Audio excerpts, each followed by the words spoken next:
which you so nobly serve, comes from destruction, disorder, and chaos. Now take this empty glass. Here it is, peaceful, serene, boring. But if it is destroyed, look at all these little things. So busy now. Notice how each one is useful. What a lovely ballet ensues, so full of form and color. Now, think about all those people that created them. Technicians, engineers, hundreds of people who will be able to feed their children tonight so those children can grow up big and strong and have little teeny-weeny children of their own and so on and so forth, thus adding to the great chain of life. Water, fruit, You see, Father, by creating a little destruction, a cherry. I'm in fact encouraging life.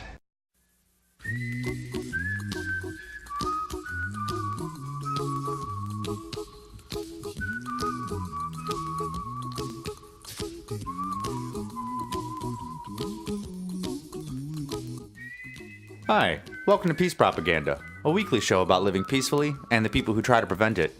This is Adam. This is Becky, and we're going to take you on a journey today. The journey that we would like to take is one through the evolution of the human worldview, from one based in destruction, sort of like the opening clip that we just heard, to one based in creation. Because I believe, personally, that the only way to a sustainable human future is to base our worldview and our morals and our economics and everything associated with how we live on creation instead of destruction. That's right, and peace instead of violence. Yep. Exactly. That's beautifully said. That opening clip there was from The Fifth Element, and it's just a perfect example of the wrong-headed view of, as you say, economics, Keynesianism, that's sort of the broken window fallacy. If you destroy something, then it creates jobs, this nonsense. Right. You ignore the unseen, as Hazlitt would put it. And even the scene, right? I mean, Right. it's obvious that we're destroying things. I mean, war is nothing but destruction. Right, exactly. Destruction and murder. Mm-hmm. So that's beautiful. So we have a few clips here. As Becky said, it's sort of a journey episode of going from the worldview of destruction and violence to a worldview of peace and creation. So we're going to start today's show. We have a clip from the UK. It's an RT clip, Russia Today, that is, and they're talking about dissatisfaction in the UK with the democratic process and the various forms that it's taking. And some of those forms, you'll see if you go into the show notes. I encourage you to watch the video. You'll see some of the people out in the street. They're tying black bandanas over their face, like almost like a cliche anarchist. Looks like he just looked at an old war propaganda poster or something. And they've got their red and black flags, right? So it's red and black anarcho-communism or anarcho-syndicalism. Yeah, it's a big tent there. Just that whole anarcho-socialist sort of left anarchist, still embracing the violent struggle and willing to use violence to reach their ends. Yeah, and not only personally, but I know, they are personally willing to use violence, many of them, and also they're willing to use the violence of the state. Right. You'll see a lot of them arguing for, we just got to vote for the right thing, basically to, take the factories away from the fat capitalists and stuff like that, Right. literally talking about using the power of the state. So then that really brings up the question of is the term anarchist really appropriate at that point? But Right. Yeah. That's a whole nother discussion. But yeah, so we're going to play the clip here. It's very powerful because it's just a very sober news story talking about the dissolution of the faith in the world's largest religion, which is to say democracy. It's the loss of voters' innocence. That's right. Okay, so here's the clip. The Brits just can't get themselves fired up about voting anymore, with turnout for elections in recent years on a downward slide. And it's young people in particular who are backing away from the ballot box. Only 10% say they'll definitely take part in next year's general election. Tessa Celia reports now from London. There's nobody worth voting for. I wouldn't vote. I wouldn't see the point. They're all corrupted, so I'm not really sure what to do. Sentiments that don't bode well for democratic legitimacy and British politicians as electoral engagement continues to decline and the public's emotions turn sour. Anger is the chief reaction to politicians across all sections of the electorate, a recent poll found, followed by boredom, particularly among the youth, with one study showing that only 1 in 10 are definitely planning to vote in the UK's 2015 general elections. I have voted before. I regret doing it. I don't want to be involved with it, and I don't want to give it legitimacy that I think going to the ballot box gives to this particular system. No, I don't regret voting, but I regret having a system in which I don't have a real choice. You had how many people protesting against wars? Government never even showed an interest in their view. What it happens to is that sort of peaceful protest builds into anger because they're not being listened to, and people are then going to start taking direct action. Many may have turned their backs on the ballot boxes, but there are those that continue their involvement in society and politics by taking to the streets, feeling that this alternative may be more effective than their vote. Young people are interested in politics. Politicians are mainly responsible, and political parties, for not appealing to young people. Young people getting involved in a very diverse range of political participation, so it's from e-petitions to boycotts to demonstrations, doing stuff online, engaging in the Occupy movement. What we have to accept is that actually traditional politics is no longer the only game in town. I think there is a genuinely existential problem for traditional British democracy if that turnout trend were to continue. Politicians are extremely aware of this problem, and so they should be.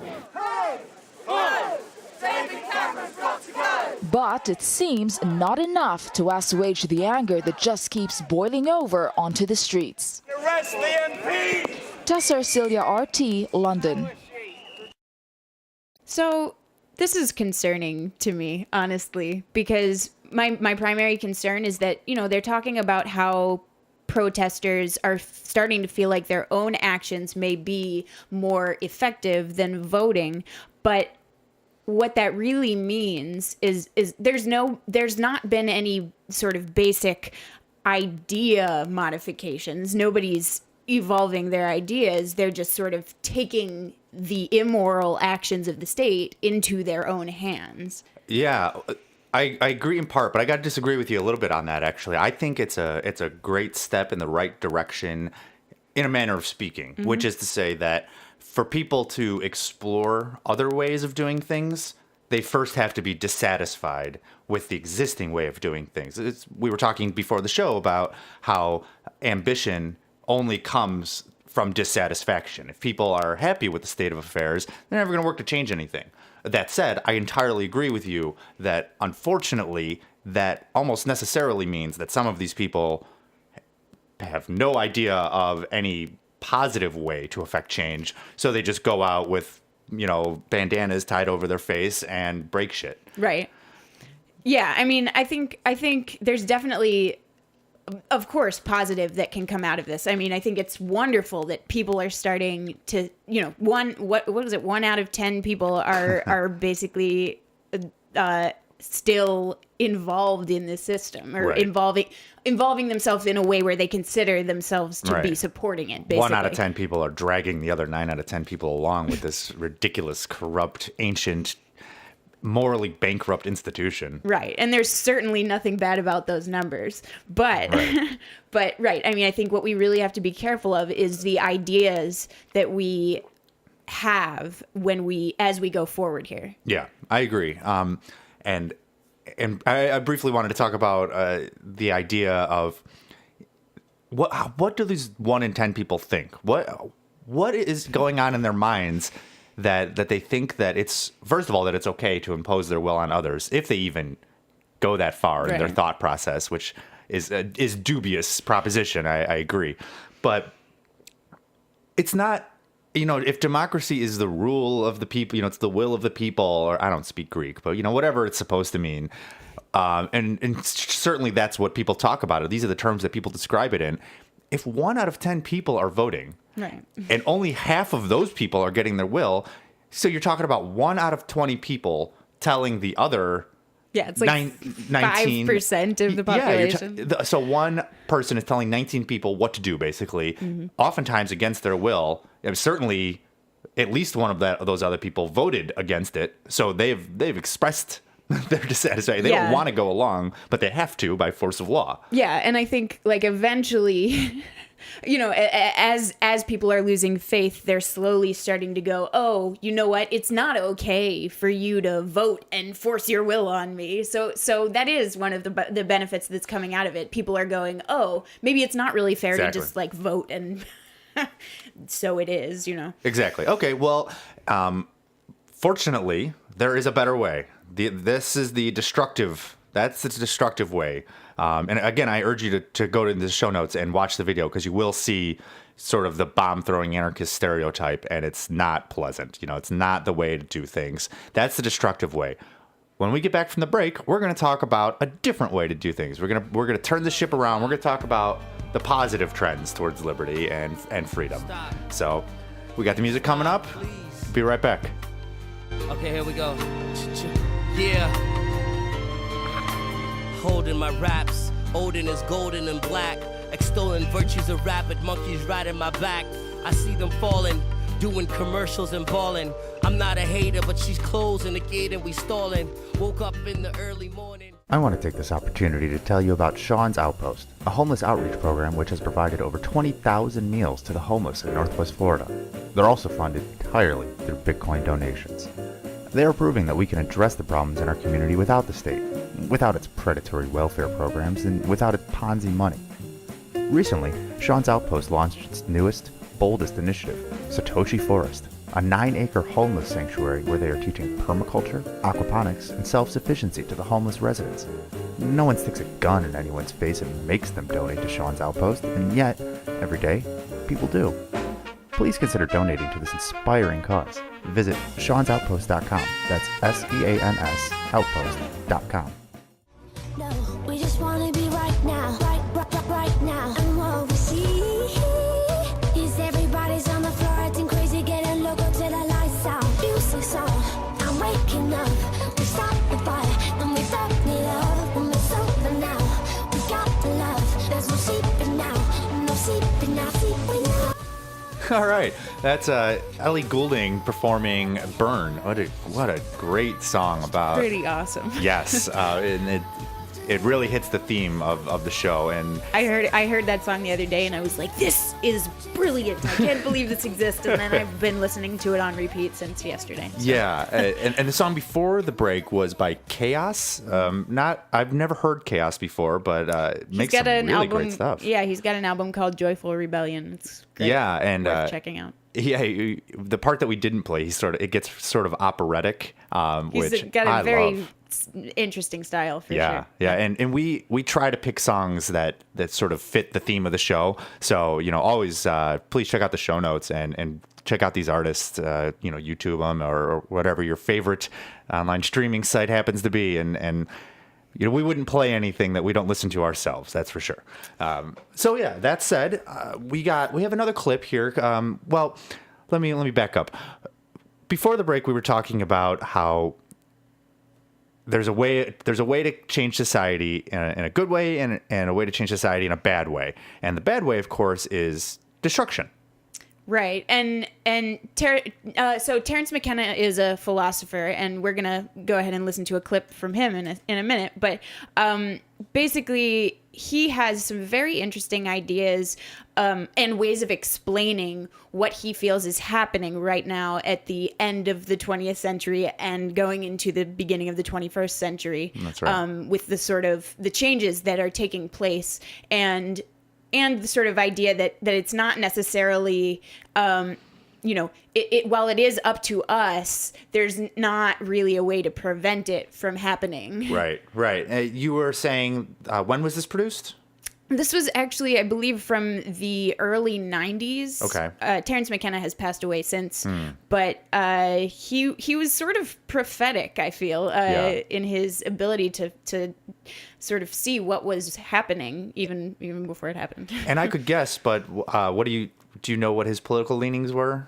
He was an anarchist. I don't know anything more specific than that, but like any good philosopher, he was indeed an anarchist. Yeah. Yeah. Well, I found this clip to be really, really engaging, and I think the listeners will too. So, without further ado, let's get right into it. It's about 3.5 minutes. Encourage you to stick with it. There's more to it. It's part of a longer lecture. If you like it, please go to the show notes. We'll link a longer version of the clip. So, without further ado, here it is. There is a morphological unfoldment occurring on this planet. It is bringing forth some entirely new order of being. We are a privileged part of this. Individually, our hope is to understand and participate in the epiphany. There is no blame. Nothing is off-kilter or wrong or unnatural or artificial. No principle has been betrayed. This is how it is supposed to be. But as it picks up speed, it's going to become more and more frightening as most metaphors fail. And this is why the rise of cults, and why the grasping at ontological straws, and why the whisperings from various corners of the universe have grown to a roar, because we are uncertain. We are not sure. But I think you become sure by connecting to the source. And then what you become for other people is a source of reassurance. The perfect metaphor for understanding this situation is a birth. If you had never seen a birth, and you were rushing about your daily business and suddenly came around a corner and this was happening, as, for example, could happen to you in India or in Africa somewhere, and here you confronted human birth, if you had not been prepared for that moment, you would have a real emotional thing on your hands. It looks like a medical emergency. Blood is being shed, organs are being stretched, there's pleading and groaning and moaning. You have to have your chops very together to look at this situation and say, how wonderful, new life, coming into the world as it has always come into the world. Now, a birth can be simple and easy, or it can be prolonged and tormented. It can be an occasion for joy, or it can end in catastrophe. The key is preparation, understanding, awareness, and a desire to meet the experience in all of its fullness. The birth is coming. The birth is coming. And what it does to the social systems we've put in place, the groaning ecologies that are taking the weight of our billions, what it does to the atmosphere, what it does to the economies upon which you and I depend, this all depends on how educated and enlightened each one of us can make ourselves as the thing moves toward completion. And it's no time for foolishness. And it's no time for rumor mongering, and it's no time for throwing away your epistemological razors and indulging in the spreading of unlikelihoods. It's time to actually pull together. I really like his idea that there's no blame for what's happening, and that everything is exactly the way it was always going to be this way, right? There was no other way for this to happen. It has to get bad before people say, oh, let's do something about it to fix it. Yeah, right? That's what he said. No blame, no principle has been betrayed is how he sort of imagines how people look at the system. You know, these 1 out of 10 people who are still voting. Yeah. You know? Yeah. Who like, oh, yeah, this is the way it's supposed to be. It's right. the way it's always been. It's always been this way. Yeah, exactly. Yeah, and But then you see people who fall out of it. You see the black and red. You see the bomb throwing anarchists. And this is when he's talking about the rise of cults or grasping at ideological straws. That's really the violent anarchist wing, is grasping at ideological straws. Yeah, and I think another really interesting thing is that he explains that the reason that things get sort of violent and seem like things are falling apart is because our metaphors start to fail. Right. So all of our ideas on how, large institutions should run society and these large institutions they're really just metaphors, right? For how we interact with each other and how we handle our everyday business. But the reality is that as technology advances, it becomes more and more clear that these are just metaphors, and they kind of become obsolete. And it seems like all of society is crumbling because, the banks are in question and the governments are in question and all of our major institutions are kind of being questioned. Right. I certainly, anecdotally have noticed that people, not all, but some people who I'm shocked at times that they're sort of responsive to the idea of, the way things are going, it's not really working out for most people. And I think a lot of people are getting that. Definitely, and, yeah. They are getting that. And if you tell them, I was just having a conversation the other day and I said, look, I get that you want to help people, but is what's happening, is it helping people? And do you really believe that voting the right person into power is going to change that? Or is it maybe an issue with having a monopoly on this service? Right. And I think people are getting more amenable to that position. And that goes into what Terence McKenna was talking about with the birth analogy. He said, the quote was, "The key is preparation."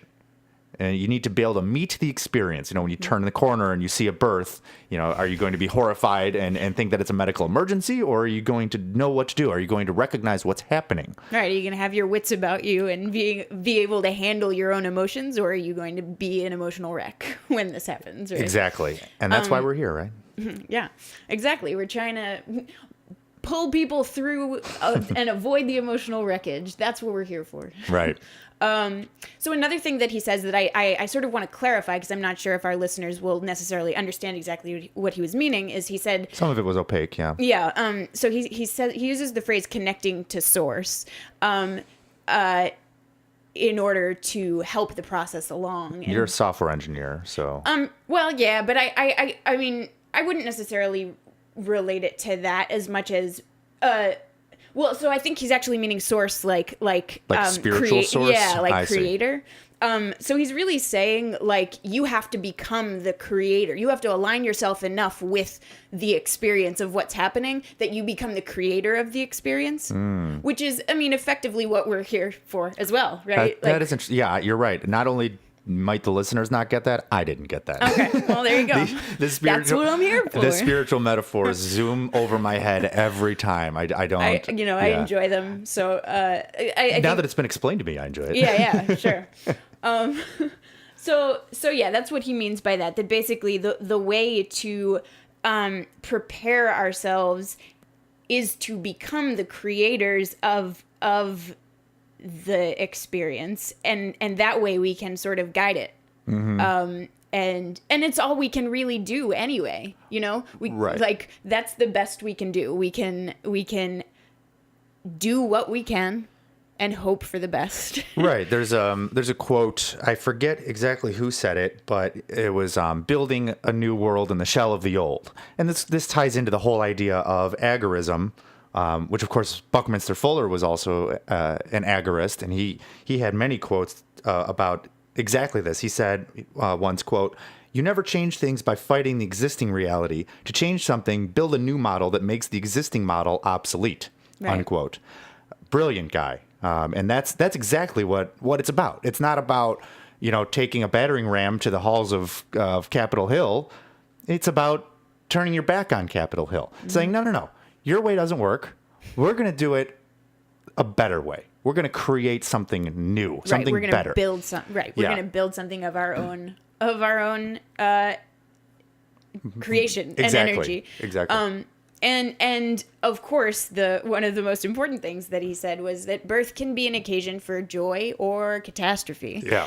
And that's really the key. Like, we would really like to avoid the catastrophic experience here. Exactly. And I think it's maybe a little bit dangerous to assume that we're going to avoid this iceberg, you know. Exactly. I completely agree. So can you think of any practical step to opening people's eyes, even if it's zany? What could people do to show a new way of having freedom in their life? Right. So I think a big aspect of it is unlearning shame, basically. Yeah. Overcoming our fear of exposing, of being vulnerable, basically. And there are a lot of aspects in the human experience that sort of relate to vulnerability, but one of them is, you know, being naked to some degree.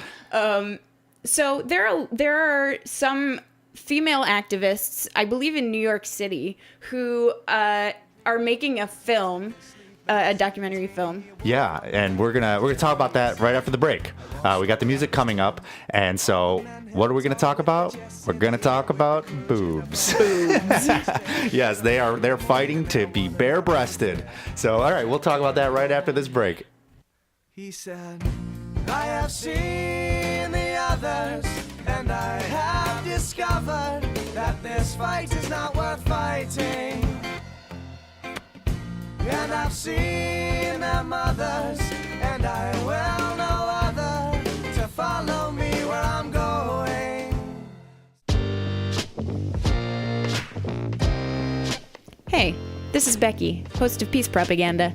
I know that starting something new is really hard, but it's important to get our message heard. That's why we want to help you promote your liberty-related project. We're offering free 45-second time spots on Peace Propaganda. That's right, free. So, do you have something that you're trying to promote? Contact us at host.peacepropaganda@gmail.com. That's host.peacepropaganda@gmail.com. You can send us information about your project and we'll share it on the show. We look forward to hearing from you.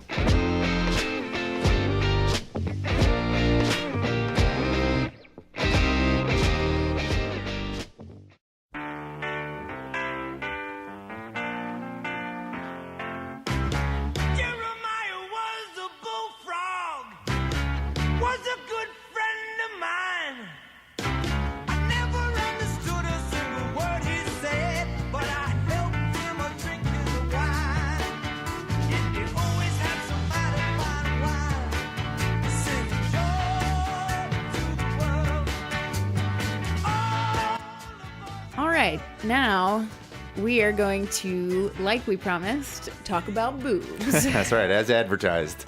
So, basically, there is a group of activists who are fighting the laws in New York City, fighting censorship in New York City against walking around topless for women. And the idea is that, you know, men are allowed to walk around topless on a hot summer day, but women get arrested for it. And the question is which is more inappropriate, violence or a nipple, right? So I think they make some really good points, like interesting points in the sort of preview of the documentary, the trailer that they've offered.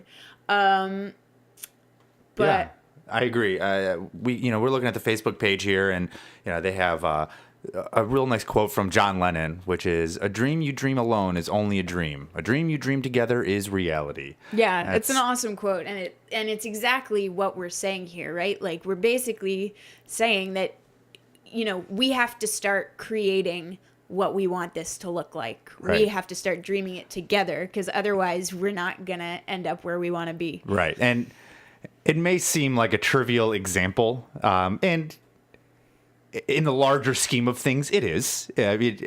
Not to diminish it. It's a just fight that they're making, and I support it 100%. But it's representative of this is the problem of what do they say? Diffuse interests. Yeah. Pretty much no one cares about this kind of stuff because they look at it and say, oh, it's trivial. I'm not gonna bother. And that so you're saying it doesn't matter that people can't walk around women can't walk around topless in New York City. I'm not saying it doesn't matter, but I'm saying a lot of people look at it and they just don't really care because they don't feel the need to walk around topless. Right, exactly. Right, but the question is if there's somebody who for whatever reason feels that they should be allowed to do that and they go out and do it, should they be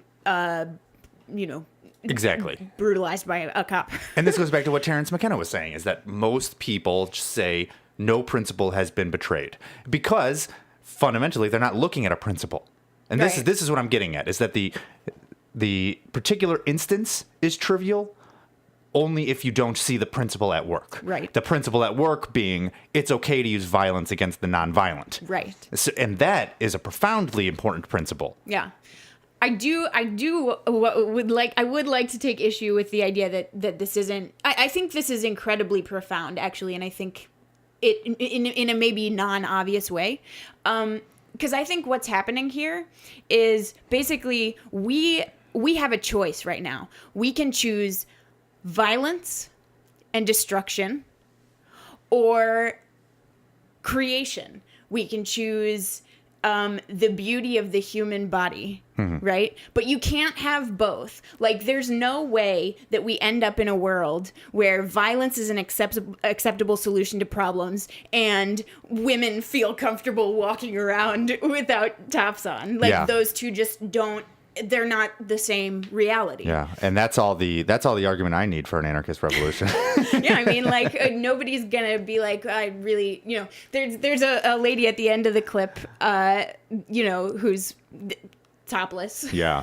And there's just nobody who would see this woman topless and be like, I'd like to see less of that, please. Right. And so we're going to play the clip. We're going to eschew the typical music that we have as an outro, and we're just going to play the clip as the outro to today's episode, or this week's episode. And as always, you can find the video in the show notes. If this isn't something to bring you to the show notes, I do not know what is. Go there. There are literally boobs in the show notes this week. And of course, in the show notes, you'll find links to all the other clips that we had today. You'll find links to the music that we play. We always have the YouTube links for these songs. You'll find where you can follow us on Facebook and Twitter and SoundCloud and Stitcher and everything else under the sun. And of course, the Bitcoin tip jar. And so we're gonna just go ahead and leave you with the audio of this trailer, because it's really classy and it's really a beautiful trailer. So yeah, please enjoy it. This was February 8th, 2014. Have a great week.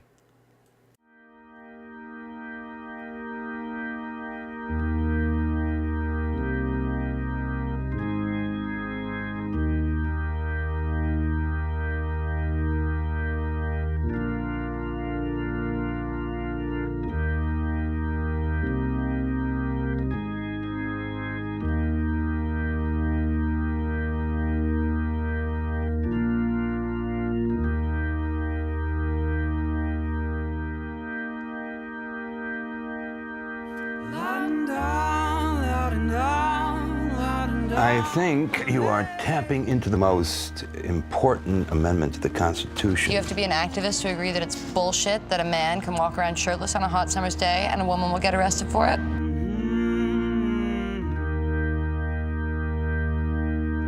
How do we change the censorship laws in America?